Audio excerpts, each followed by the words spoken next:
지난 시간에 우리는 하나님의 꿈, 나의 소원이라고 하는 주제를 가지고 말씀을 나누었습니다. 그 내용의 근거는 빌립보서 2장 13절에 있었습니다.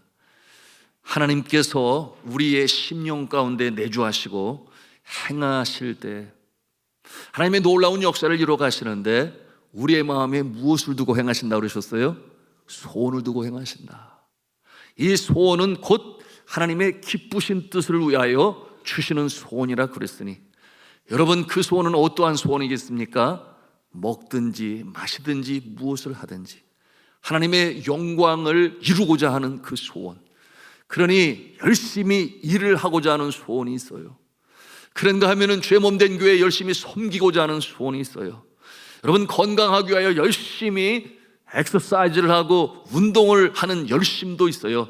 그러나 그와 같은 모든 소원을 이루고자 함이 하나님의 영광을 위하여 행할 때, 하나님의 영광을 위하여 그와 같은 모든 주어진 일들을 감당하고자 할 때 하나님께서 기뻐하시고 그 소원을 통하여 주의 역사를 이루어 가신다는 말씀하시니, 여러분, 하나님께서 필요한 건강도 주시고 지혜도 주시고 영권도 주시고 사람까지 붙이시고 물질도 허락하여 주셔서 그 영광을 받으실 분이 누구시라고 그랬어요? 하나님 아버지가 되시니, 여러분, 이것이 이 땅에 하나님의 나라를 이루어가고 또 그 일에 동참하는 자를 부르시고 또한 지명하여 역사하시는 하나님의 손길인 줄로 믿으시기를 바랍니다. 이 같은 내용을 가지고 함께 나누었어요. 여러분, 교회에서 주를 섬깁니다. 여러분, 교회에서 주를 섬긴다 하면 피차 서로를 섬기는 것이요, 여러분, 이와 같은 모습은 어떠한 원망을 가지고 하는 것이 아니라, 다툼을 가지고 행하는 것이 아니라 허영으로 행하는 것이 아니기 때문에, 여러분, 하나님께서 은혜를 주시고 힘을 주시고 지혜를 주시고 건강을 주셔서 행할 때 우리가 꼭 잊지 말아야 할 것, 그것이 무엇이겠습니까? 교만하지 말아야 돼요. 내가 잘 될 때에 하나님의 은혜로 되는 것이지, 이처럼 우리 마음에 소원을 두고 행하시는 하나님께서 그 일들을 아름답게 이루어갈 때에 자칫 우리가 내가 하는 것처럼 착각하여 교만할 수 있어요. 여러분, 그와 같은 모습이 어디에 있었는가? 바로 이 옥중서신을 통하여 로마의 감옥에서 빌립보 교인들에게 편지를 쓸 때에 에바브로디도를 통하여 사도 바울이 들은 거예요. 여러분, 그와 같은 모습은 내가 잘나서 다툼과 허영으로 원망과 시비가 일어나게 되었으니 그러면 아니 된다. 겸손함으로 해야 된다. 왜냐하면 소원을 주시는 분도 하나님이시오, 소원을 이루게 하시는 분도 하나님이에요. 그 이루게 필요한 것들도 공급하시는 분이 하나님이시니 겸손한 마음으로 피차 섬기고 도와라. 그러면 이것이 바로 지난 시간에 나눈 내용이요, 오늘 말씀으로 이어지는 주제가 됩니다. 여러분, 사도 바울은 빌립보 교회 성도들이 이와 같은 모습이 되기를 간절히 바랬던 것입니다. 그러므로 믿음 안에 성장하고 성숙하여 교회가 평안 가운데 든든히 서가기를 바라는 사도 바울의 이와 같은 염원은 이 빌립보서에 구구절절 배어나오고 있습니다. 자, 오늘 15절의 말씀이 바로 그것을 보여주고 있습니다. 15절의 말씀, 우리 2장 15절 말씀을 다시 한번 읽도록 하겠습니다. 15절 말씀 읽습니다. 시작. 이는 너희가 흠이 없고 순전하여 어그러지고 거스르는 세대 가운데서 하나님의 흠 없는 자녀로 세상에서 그들 가운데 빛들로 나타내며, 자, 그와 같은 모습이 되기를 간절히 바란다라고 하는 권면의 말씀을 보내고 있는 것입니다. 그렇게 성숙하고 또 성장해 간다면 나의 모든 수고는 아무것도 아니다. 내가 십자가의 흔적을 지니고 그처럼 수많은 고난과 고통을 당하는 것 아무것도 아니다. 어떠한 모습을 가질 때 그처럼 믿음 안에 성숙하고 성장하여 허영과 다툼으로 하지 아니하고 서로 겸손히 섬기는 모습으로 성장하는 모습을 볼 때 나의 기쁨은 더 이상 바랄 것이 없다. 더 큰 기쁨도 없다. 이와 같은 내용으로 사도 바울은 말씀하고 있습니다. 자, 이것이 바로 이제 옥중서신, 이 빌립보서의 주제이기도 한데요, 여러분, 이 옥중서신 감옥에 앉아서 그가 복음을 전하여 설립되어진 교회의 성도들에게 이 권면의 말씀을 써보려는 사도 바울의 모습을 한번 상상해 보세요. 여러분, 로마의 감옥은 차디찬 돌바닥으로 이루어져 있습니다. 여러분, 그 추운 곳에서 이제 그의 나이가 60이 넘어가고 있습니다. 여러분, 그 옛날에 그 나이는 젊은 나이가 결코 아니에요. 그러므로 가죽 성경, 큰 글씨로 쓴 성경을 가지고 오라. 내가 추운이 올 때 또한 옷을 가지고 오라. 여러분, 이와 같은 어려운 상황 가운데서도 기쁨을 가질 수 있는 그의 유일한 소망은 무엇이냐? 그처럼 복음으로 성숙 성장하는 모습을 보면 나의 이와 같은 모든 환경적인 고난은 아무것도 아니다. 그와 같은 소식을 들을 때 나는 가장 기뻐할 것이다. 이와 같은 내용으로 전하는 것이에요. 그것이 바로 이 에베소서나 골로새서나 빌레몬서나 필립보서, 소위 옥중서신이라고 하는 내용의 면면이 흘러나오고 있는 내용인데요. 물론 디모데후서도 그가 하늘나라 부름 받기 전에 옥중에서 쓴 서신입니다만, 여러분, 이와 같은 주의 종의 마음이 여러분 이처럼 말씀을 통하여 우리에게도 전해져 내려오고 있으니, 여러분, 주의 종들이 가장 기뻐하는 바가 무엇이겠습니까? 여러분, 주의 종들이 가장 바라는 소원이 무엇이겠습니까? 증거되지는 말씀을 통하여 믿음으로 성숙하게 자라는 모습을 보는 것이니, 여러분, 이와 같은 모습을 통하여 전하는 자나 듣는 자나 함께 주께 감사하며 기쁨을 나눌 수 있기를 주님의 이름으로 축원합니다. 자신의 고통과 어려움은 뒷전이죠. 이 모습이 복음을 전하는 자의 진정한 모습일 것입니다. 자, 그의 고백 중에 오늘 참 눈물 나는 표현이 있는데 17절에 있는 말씀이에요. 우리 17절 말씀을 같이 읽겠습니다. 시작. 만일 너의 믿음의 제물과 섬김 후에 내가 나를 전제로 드릴지라도 나는 기뻐하고 너희 무리와 함께 기뻐하리니. 이게 무슨 뜻이겠어요? 너희의 믿음의 제물과 섬김이라고 그랬습니다. 여러분, 믿음의 제물, 하나님 앞에 나올 때 성전에 제사를 드리는, 예배를 드리는, 죄 용서함을 받기를 원하는 자들은 제물을 가지고 갔습니다. 그런데 오늘 말씀해 보니 믿음의 제물이라고 그랬어요. 그것은 하나님 보시기에 흠없고 아름다운 모습으로, 섬기는 모습으로 사는 것이 주님 앞에 아름다운 제물이다, 이렇게 표현을 했습니다. 그런가 하면은 봉사라고 했어요. 이 봉사는 피차 서로 섬기는 것이니, 여러분, 나보다 남을 낮게 여기는 마음이 없이는 섬기기가 어려워요. 어쩌면 그저 내가 좀 더 가졌으니 내가 도와줘야지, 이런 마음을 가질 수 있을 거예요. 그러나 그런 모습이 아니라 피차 서로 복종하고 피차 서로 섬긴다고 하는 것은 나보다 남을 낮게 여기고, 또한 자녀를 사랑하는 부모님처럼 우리의 영혼의 창조주는 아버지의 마음을 가지고 있을 때 비로소 그 영혼에 아름다운 모습이 보이는 거예요. 그러므로 사랑으로 섬길 수가 있는 것입니다. 자, 이와 같은 모습으로 살아갈 때 나는 어떠한 존재가 될 것인가? 전제의 모습이 될 것이다, 그렇게 말씀하고 있어요. 내가 나를 전제로 드릴지라도 나는 기뻐하고 너희 무리와 함께 기뻐하리니. 이 전제가 무엇이겠습니까? 전제는 하나님 앞에 제물로 드릴 때, 제물로 드리고 마지막으로 거기에 붓는 예식을 전제라고 부르요. 마지막에 부을 때 보통 무엇을 부었는가? 네, 순결한, 참으로 이 퀄리티가 좋은 포도주를 제물 위에 부었어요. 그것이 마지막으로 행하는 이 제사의 예식이었습니다. 그런데 내가 전제로 드릴지라도 나는 기뻐하고 너희 무리와 함께 기뻐하리라. 여러분, 이 바울이 자신을 전제로 드리겠다고 하는 것은 어떠한 의미를 가지고 있는가? 자신이 순교자의 길을 걷는다 할지라도, 내가 이 복음을 전하며 너희들의 믿음이 성장하고 성숙하여 피차 서로 섬기는 그 모습이 된다면, 내가 이 복음을 전하다가 순교자의 길을 갈지라도 나는 기뻐하고 기뻐하리라. 이와 같은 내용이 담겨져 있는 것입니다. 참으로 대단하지 않습니까? 주의 십자가의 복음을 전하는 자, 그러므로 어찌하든지 한 영혼이 더욱더 주님 앞에 구원받고 나오는 모습을 고대하는 자, 그것이 가장 큰 기쁨이라 앞에서도 말씀을 드렸어요. 믿음으로 성장하여 성숙하여 하나님 기뻐하시는 모습, 하나님의 영광을 위하여 살아가는 그와 같은 모습, 그보다 더 큰 기쁨이 없는 것이 주의 종의 모습인 것입니다. 여러분, 이와 같은 내용은 오늘날 시대의 주의 종들에게 그 마음의 경종을 울리는 귀한 가르침이 됩니다. 왜 주의 종이 필요한가?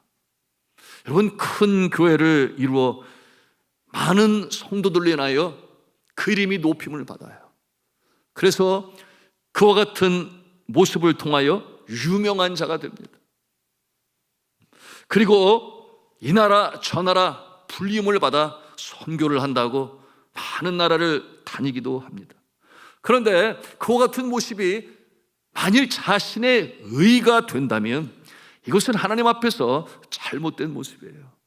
그것이 자기의 의가 되고 내가 이렇게 주님 앞에 크게 쓰임받는다 하여 그러지 못한 목사님들에게는 부러움의 대상이 되기도 하고, 그렇지 못한 또한 어떠한 이 농어촌 교회의 목사님들에게는 주눅들게 하는 모습이 되는 것이니, 그와 같은 모습을 주님이 기뻐하시지 않습니다. 여러분, 주의 종 목회자의 초점은 어디에 있어야 하는가? 한 영혼에 있어야 하는 것입니다. 한 영혼이 주님 앞에 돌아오고, 또한 그들이 믿음 안에 성장하는 그 모습을 바라보면서 오늘 사도 바울과 같이 내가 전제로 부음받을지라도 기뻐하고 기뻐하리라. 오늘날 많은 경우 세상의 모습처럼 큰일, 많은 업적, 그것에 초점을 맞추어 정작 돌아보아야 할 잃어버린 한 마리의 양을 생각지 아니하는 모습들이, 여러분, 1980년대를 거쳐 90년대를 거쳐오는 동안 많은 경우 그와 같은 모습이 있었어요. 이것은 오늘 이 시대에 한국교회가 침잠하고 있는 이 때에 돌아보고 회개하고 다시금 새로워져야 할 영역이 되는 것입니다. 무슨 뜻이겠어요? 초점이 성도들의 성숙이 아니라 나의 업적, 자신에게 집중하게 되니 나는 얼마나 큰 종이냐, 나는 얼마나 주님 앞에 크게 쓰임을 받고 있느냐.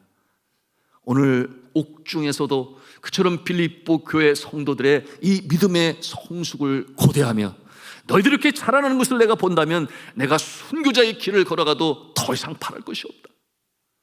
여러분, 이와 같은 주의 종의 모습으로 다시금 일어설 수 있도록 기도하시는 이 밤이 되시기를 주님의 이름으로 부탁합니다.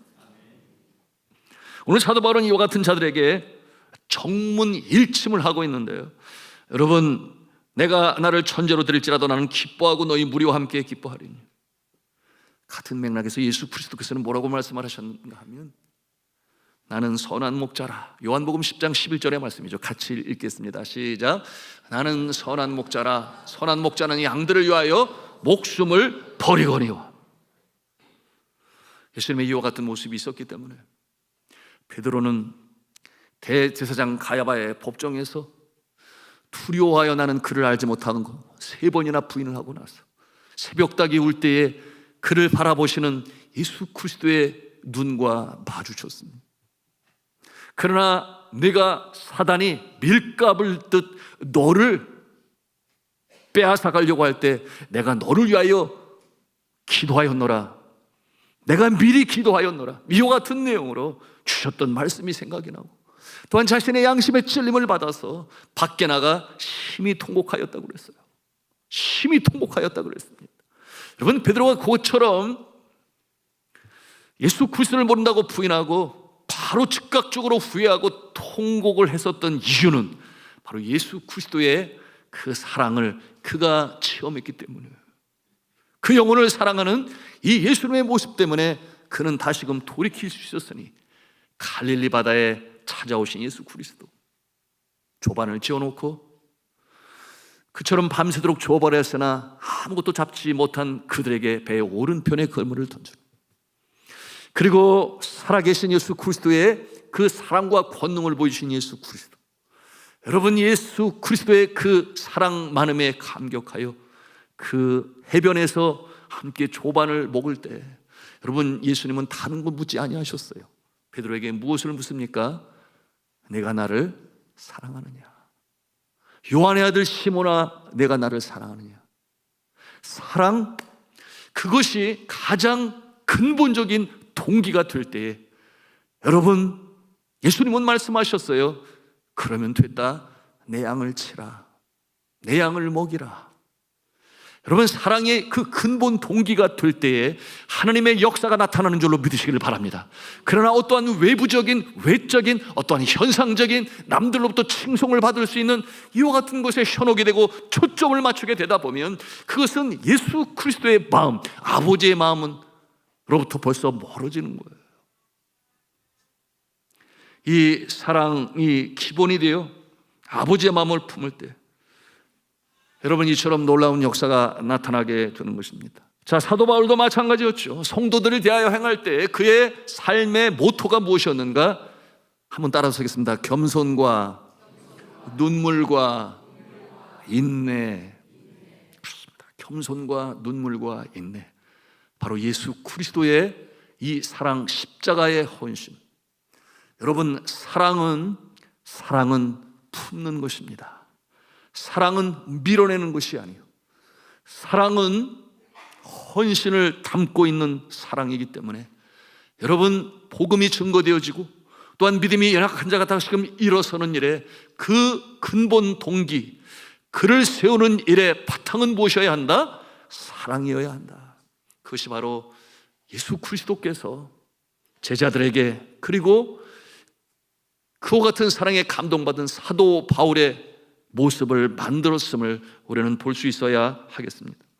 어제는 우리 교회 구역장 세미나가 있었어요. 그래서 추양 한경직 목사님 기념관을 방문하게 되었습니다.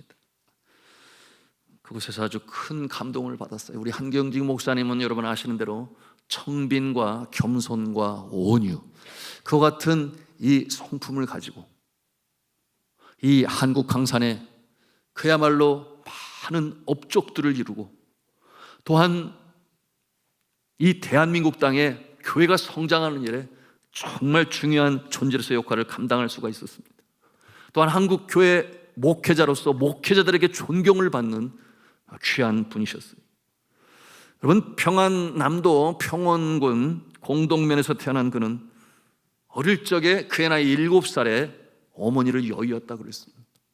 그러니 그의 삶이 어떨지 대충 생각해 볼 수 있는데요, 여러분, 그는 사무엘 못펫 목사님이 세운 이 초등학교에서, 소학교에서 하나님의 말씀을 들으면서 성장했습니다.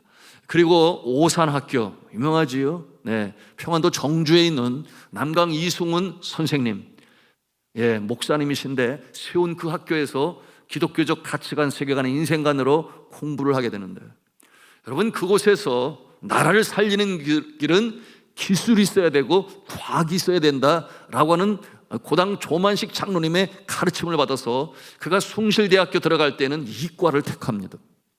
그런데 대학 3학년 때 그가 환상을 봐요. 이 삼천리 강산 방방 곳곳에 이 흰 십자가로 세워진 교회들의 모습을 보면서 그가 주님의 음성을 듣게 되는데, 너는 이 나라를 살리기 위하여 주의 종의 모습으로 영적인 사명을 감당하거라 하는 그와 같은 주의 음성을 듣고 그가 삶의 방향을 바꾸어서 그는 배유량 선교사님의 피서 역할을 감당하고 또 도움을 받아서 도미하여 엠프리아 대학교에서 문학을 공부하고 인문학을 공부하고 철학을 공부하고 신학을 공부합니다. 그리고 이어 프린스턴 신학대학원에서 공부를 하게 되었는데, 여러분, 얼마나 열심히 공부를 했는데 주께서 주신 그 사명, 나는 한 영혼을 구원하는 종의 길을 걷겠다 하는 마음으로 다른 것보다 말씀을 연구하고 전하는 그 분야에 집중을 했어요. 그러다 보니까 프린스턴 신학대학원, 세계적으로 이 개혁주의 장로교 신학으로 당시 아주 유명한 학교인데 졸업할 때 설교상을 받을 정도였어요. 미국 학생들도 많았을 것이고 외국인들 많았을 것인데 그렇게 설교를 잘하여 한국인이 말입니다. 설교상을 받고 영예의 졸업장을 받게 됐으니 참 놀라운 일이에요. 1970년도에 이 한국에서 주의 말씀을 통역하는 일에 가장 영어를 잘하는 사람이 누구인가? 사람들은 이구동성으로 말했습니다. 한경직 목사의 영어를, 목사님의 영어를 따라갈 자는 없다. 그래서 빌리그레암 목사님이 오시게 될 때 한경직 목사님께서 통역할 줄 알았어요. 그런데 온유와 겸손과 청빈의 예수님의 성품을 닮은 한경직 목사님은 젊은, 미래가 창창한, 그리고 믿음으로 똘똘 뭉친 김장환이라고 하는 젊은 목사를 빌리그레암 목사님의 통역자로 세웁니다. 여러분, 이와 같은 리더십은 바나바의 리더십과 같았어. 여러분, 그 모습을 통하여 김장환 목사님은 일약 영혼을 구사하는 일에 그처럼 많은 사람들의 초점을 받게 되었고, 그리고 믿음으로 성장하게 되면서 세계 침례교 연맹 교단의 총회장까지 감당하고, 여러분 아시는 대로 오늘날에도 그 연세에도 극동 방송국의 사장님으로 열심히 주의 나라를 위해 애쓰고 수고하고 계십니다. 그런데 이 한경주 목사님이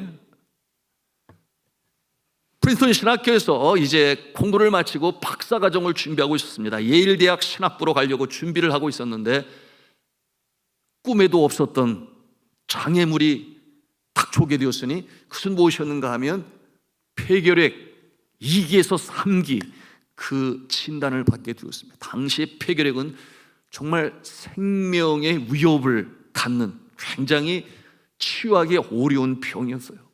그 같은 상황 가운데 있을 때 그의 신실함을 안 미국의 돕는 자들이 어쩌든지 다시금 치유될 수 있도록 도왔습니다. 그러는 가운데 콜로라도의 덴버에서 특별 요행소에서 치유를 받고 있는데 그의 마음에 어떤 생각이 들었는가 하면 나는 고국에 가서 죽어야 돼. 이 땅에서 죽을 수는 없어. 하나님께서 이 대한민국 잃어버린 영혼들을 구하는 일에 주의 종으로 부르시고 이렇게 은총을 베푸셔서 이 땅에까지 와서 공부를 했는데 내가 여기서 이대로 죽을 수는 없지. 죽어도 한국에 가서 복음을 전하다 죽어야지. 이와 같은 결심을 하고 결단을 하고 박사과정을 극구 그렇게 돕겠다 하는데도 만류를 하고 한국에 들어와서 그 당시에 고당 조만식 장로님이 세운 학교에서 영어를 가르치고 성경을 가르치고 나중에 물론 이제 이 서울로 피난 와서 영락교회를 시작하시게 되었습니다만 여러분, 그와 같은 모습으로 주를 섬기게 되니 하나님께서 그를 죽게 하시겠습니까? 죽기를 각오하고 한 영혼을 구원하기 위하여 그가 1947년도에 늘 가슴에 담고 기도하는 세 가지 기도 제목이 있었는데 그 첫째는 5천만을 그리스도께로 인도하게 하여 주옵소서. 두 번째는 자유와 정의에 입박한 평화 통일을 이루게 하여 주옵소서. 그런가 하면 세 번째는 한국이 작은 나라이지만 세계 선교의 기지가 센터가 되게 하여 주옵소서. 여러분, 그 시대는 한국교회는 너무나 연약한, 그리고 이제 막 해방이 이루어져서 여러분 6.25 동란을 코앞에 둔 그와 같은 상황이었는데 세계 선교의 기지가 되게 하여 주옵소서. 여러분, 그와 같은 영혼 구령열에 불타는 기도의 제목을 가지고 여러분 젊은 때 그 어려운 병 가운데서도 주 앞에 죽기를 다짐했으니 하나님께서 그를 살려주셨을 뿐만 아니라 장수하게 하셔서 98세에 일기로 살게 하시고 하늘나라 들어가게 하셨습니다. 여러분, 제가 이와 같은 내용을 나누는 것은 여러분 이 하나님의 나라를 위하여 헌신을 다짐하고 드리기를 간절히 바라는 가운데서도 여러분 이처럼 예기치 못한 어려운 일들이 나타날 수가 있다고 하는 것입니다. 여러분, 이 폐결핵으로 인한 어려운 가운데 있었을 때 여러분 고국을 생각하며 죽기를 각오하고 돌아오자는 그와 같은 열심과 헌신은 결국 놀라운 역사를 이루어낸 것을 보면서 오늘 우리는 이 옥중서신의 주인공인 사도 바울의 모습을 보고 또한 이 한국이 어려운 때에 이처럼 복음으로 놀라운 역사를 이룬 한경직 목사님의 모습을 또한 대하는 것입니다. 자, 사랑하는 성도 여러분, 우리가 주를 위하여, 주의 영광을 위하여, 하나님이 나에게 주신 소원을 이루기 위하여 행할 때에도 장애물이 부딪혀올 수 있다. 예기치 않은 일은 어려움이 닥쳐올 수도 있다. 그럼에도 불구하고 주께 전적으로 헌신하고 나가며 나의 몸에도 십자가의 흔적이 있기를 원하는 자, 주님께서 살리시고 놀랍게 사용하시는 줄로 믿으시길 바랍니다. 여러분, 이 사도 바울은 이제 빌립보 교회를 생각하며 그의 곁에서 수고한 자를 보내기를 원해요. 왜냐하면 나를 돌보고 수고하는 것도 좋지만 빌립보 교회가 더욱더 든든히 서기를 바라여 보내는 이 사도 바울의 사랑 넘치는 모습을 우리가 볼 수 있는데요, 우리 25절 말씀을 같이 읽도록 하겠습니다. 시작. 그러나 에바브로디도를 너희에게 보내는 것이 필요한 줄로 생각하노니 그는 나의 형제요 함께 수고하고 함께 군사된 자요 너희 사자로 내가 쓸 것을 돕는 자라. 자, 이와 같은 모습을 통하여 교회를 사랑하는 사도 바울의 모습을 봅니다. 뿐만 아니었죠. 디모데, 그의 영적인 아들 디모데까지도 이제 빌립보 교회에 보내서 믿음을 견고히 세우고자 하는 이 사도 바울의 모습이 있습니다. 우리 22절 말씀을 또 같이 읽습니다. 시작. 디모데의 연단을 너희가 하나니 자식이 아버지에게 함같이 나와 함께 복음을 위하여 수고하였느니라. 아멘. 여러분, 오늘 말씀의 이 에바브로디도는 빌립보 교회에서 그 교회의 설립에 그처럼 헌신으로 사랑으로 섬긴 사도 바울이 감옥에 있음을 알고 보낸 성도 중에 한 사람이에요. 이 에바브로디도는 이 로마에 있는 사도 바울을 돕기 위하여 먼 길을 갔다 그랬습니다. 우리가 지난 시간에 나누었어요. 그 거리가 얼마나 된다고 그랬어요? 서울 부산 간에 4배나 된다. 2000km나 되는, 그 당시에 무슨 교통수단이 있었겠습니까?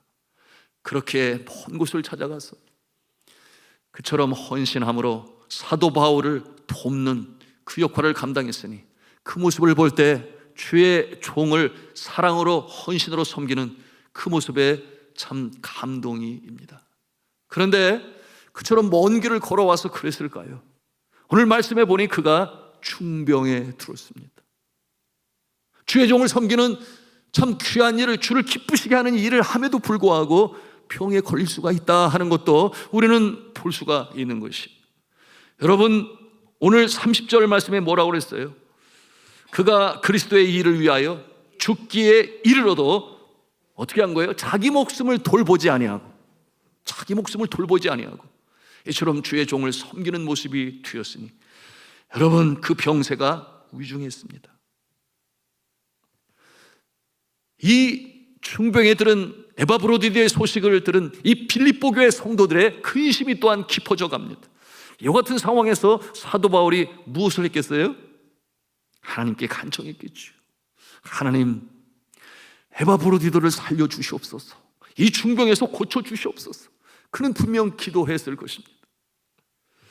그렇게 할 때 하나님께서 어떻게 응답하십니까? 하나님께서 고쳐주세요. 하나님께서 그의 중병을 고쳐주십니다. 죽을 병을 새롭게 하시는, 소생케 하시는 하나님의 긍휼의 손길이 나타나고 있는데, 우리 27절 말씀을 같이 읽도록 합니다. 시작. 그가 병들어 죽게 되었으나 하나님이 그를 긍휼히 여기셨고 그뿐 아니라 또 나를 긍휼히 여기사 내 근심 후에 근심을 면하게 하셨느니라. 할렐루야입니다.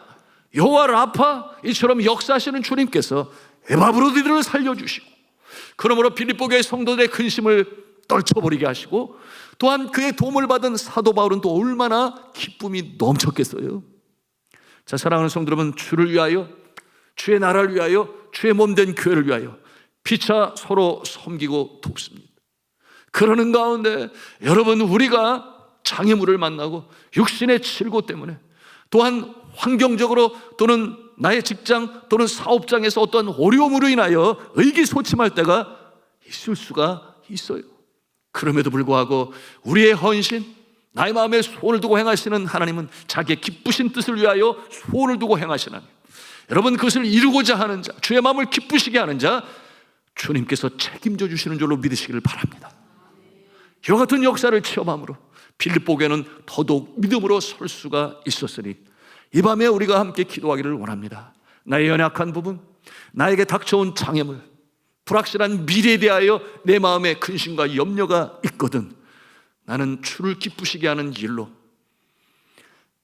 내 몸에 십자가의 흔적을 지닐지라도, 그것이 헌신이라 할지라도 주께서 나를 사랑하신 것에 비하면 지극히 작은 것이 불과한 것이니, 이 사랑의 근본적인 동기를 가지고 아버지의 마음을 품어 주를 기쁘시게 하고자 하는 이 열심을 주님 앞에 다짐하고 또한 결단하심으로 놀라우신 하나님의 소생함의 역사를 체험하시기를 주는 주님의 이름으로 축원합니다.